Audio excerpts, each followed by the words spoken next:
G'day guys, this is Broadcasting Because with the AFL Talking Point, and today we ask the question, which of the two newest expansion teams is going to win the flag first, the Gold Coast Suns or the Greater Western Sydney Giants? We'll start off by looking at the Gold Coast. If anyone's a sneaky chance to settle in at 7th or 8th spot in the next couple of years, it's the Suns. They've already shown in 2013 they can claim a few scalps, and as they continue to improve, their chances can only get better. But what's more important than that is that they're playing an exciting brand of footy. They go out there every game full of gusto, and for the first time are going into games expecting a win. But even then, their effort doesn't waver, and the man you can thank for that is Gary Ablett. If you saw the first AFL Talking Point, you'd know where I think Gary Ablett stands in the best to ever play the game. He's been essential in nurturing the Gold Coast from a bunch of teenagers into a proper AFL outfit. What's been most surprising about the Gold Coast Suns is how quickly the pieces have fallen into place. I don't know if anybody thought they'd be challenging for finals in just their third season, but it gets better for the Suns. Jaeger O'Meara looks like a future Brownlow medalist, and guys like David Swallow and Charlie Dixon were hidden gems.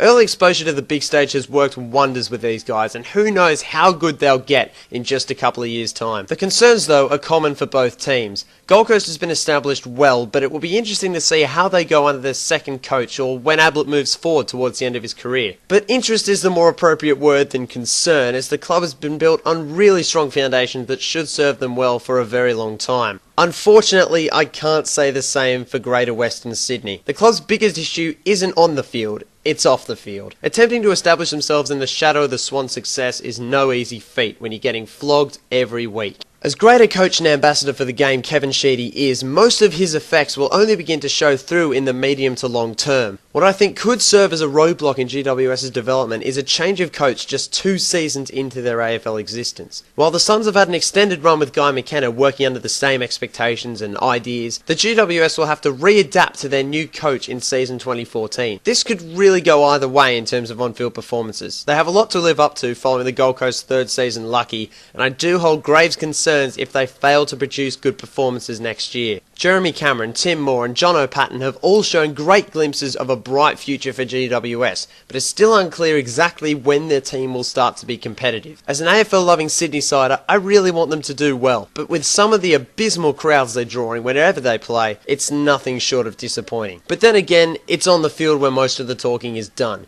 The talent is obvious, the penny just has to drop. I do think the next 2 years will be vital in the life of GWS. If they can get things going and climb up the ladder, then all is well. But if they can't break away from the bottom 5 in a vicious sports market like Western Sydney, they're going to have a very tough time keeping their head above water. Both are young teams, still developing and still finding their feet in the competition, and as much as I would love to see GWS have great success, for me, it has to be the Gold Coast. I don't see them being able to fulfill their 2013 plan, 20,000 members, 1 premiership in 3 years. The membership, sure, but I can't see them winning the flag in that time. But looking a bit longer down the track, is in the next 10 years, I could see Gold Coast establishing themselves as a big contender. The Gold Coast have got better depth of talent than some top 4 clubs at the moment, and in a couple of years' time, once these bodies mature, they'll be older heads on younger shoulders, and they could serve them very, very well. Here's hoping that GWS isn't far behind, but I have to go with the Gold Coast based on what we've seen so far and what we have to expect. I'd love to see GWS get up there as soon as possible, but for me, the first one to break their duck is going to be the Gold Coast Suns. I know it's unlikely, but I'd rather them than Collingwood. Leave your comments in the section below. Who do you think will win the flag first? Gold Coast or GWS? Also be sure to hit that like button if you enjoyed this video and leave a comment as to what you want the next talking point to be. Also, if you want to keep tabs with when my next video comes out, be sure to hit the subscribe button to top this video. Thanks very much for watching guys,